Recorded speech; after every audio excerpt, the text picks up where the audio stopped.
Dave Rafferty. I'm the president of Joey's. I'm absolutely delighted to see you all here tonight. And thanks very much for coming. You're very, very welcome. I'm not going to dwell on past glories of what Joey's did in the past. I'm not even going to say an awful lot about what the past pupils have done. We've done quite a bit. Because you can see all this stuff on the internet. You go onto our website, you can go onto our LinkedIn page if you're a business person, or you can go into Facebook and see it. But what I want to do is talk about just three things, okay? I want to talk about the endeavours of two people who are going to receive our Hall of Fame award. They actually were an outstanding example of the activities that guys and Joeys can do. And they did this despite COVID.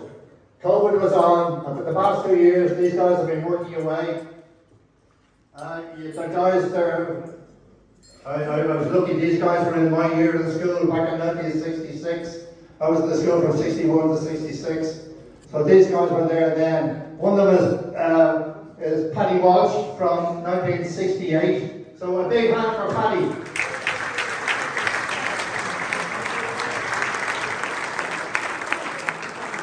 And the other is a guy called Alan Costello, also from my year. And he's done tremendous work for the school as well. So a big hand for Alan, please.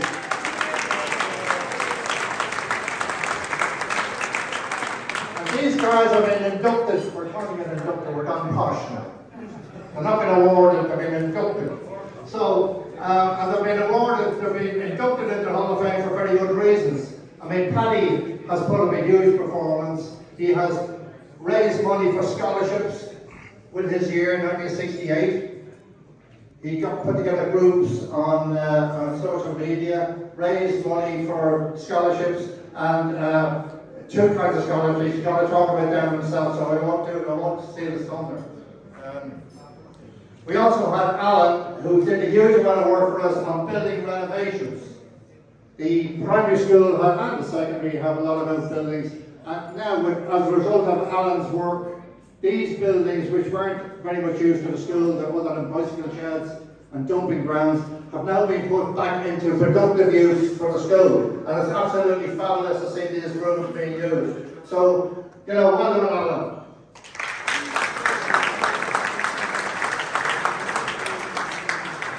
And Alan would have been one of the instigators as well of getting us an architect, Donald Friel. Donald, are you here? Donald Friel? Colonel Noble, still here, Donald.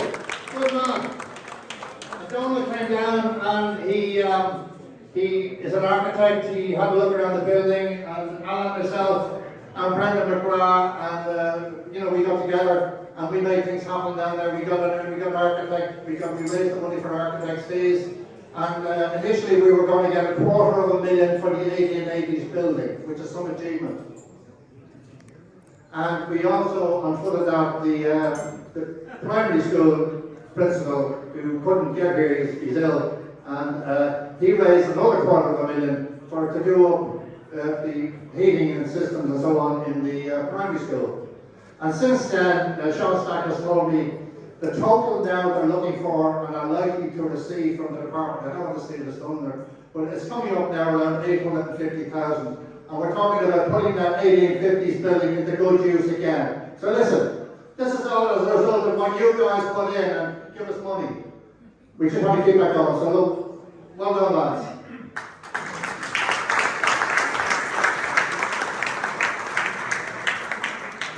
But the big thing I want to talk about is an issue that I see Ken Germain, Dr. Ken Germain, from what year is it, Ken? 1983. You forget the years, you know. So Ken came in and he helped us. He did some research in the school, and we wanted to find out how much the school was underfunded, and why was it underfunded, and what problems it was causing. And could we put forward a solution to our politicians and to the administrators who were responsible for the school, you know, the patrons of the school, and also to the, you know, the Joint Management Board, the politicians, all the powers that be. We want them to fund our school properly. We have a residue of a situation where, for historic reasons, for legacy reasons, Joey's is a voluntary school and it's a DESH or disadvantaged area school. So, what we're doing now is something that we never did in the 1960s. I was in the school from 61 until 66, and during that time, I didn't have to go out selling lines to keep the lights on in the school. But the kids today, for the last 15 years, have had to do just that. And we have seen this as a problem. It's emerged.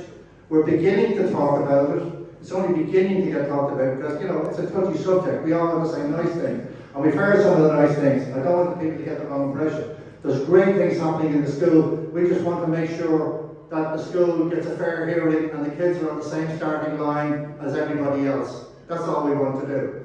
So we've been explaining this across the And if there's anybody out there who can help us with our endeavours, Ken is still actively working on it. I know Ken is working in the background on it. We've been kind of going quietly in the background on it. We have Brendan McGrath. Brendan has done tremendous work in this area. A big hand for Brendan. And Alan Costello as well has done tremendous work.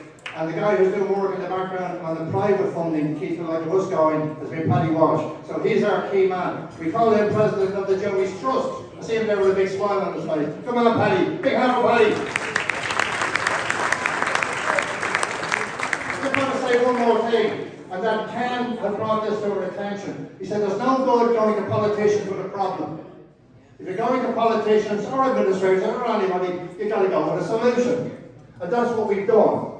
And as Greta Thunberg says, and as all our people during COVID have said, let's get our handle on the data, the real facts. So we have done research on this. Ken has sat down, we got our hand on the audited accounts. We know exactly how much it costs to fix the problem. 65 grand per school for 50 schools. So we're looking for about 3 million from the politicians. We believe this is doable. What do you think? Do you think this is doable? Good stuff. So if there's anybody who can help us out with this, please let us know. Please get us in touch, get in touch with us, and we'd be only too pleased to accept your advice. So listen, I better shut up now because I was told to keep it tight, but I don't want to do it. So listen, thanks very much and enjoy the rest of your evening.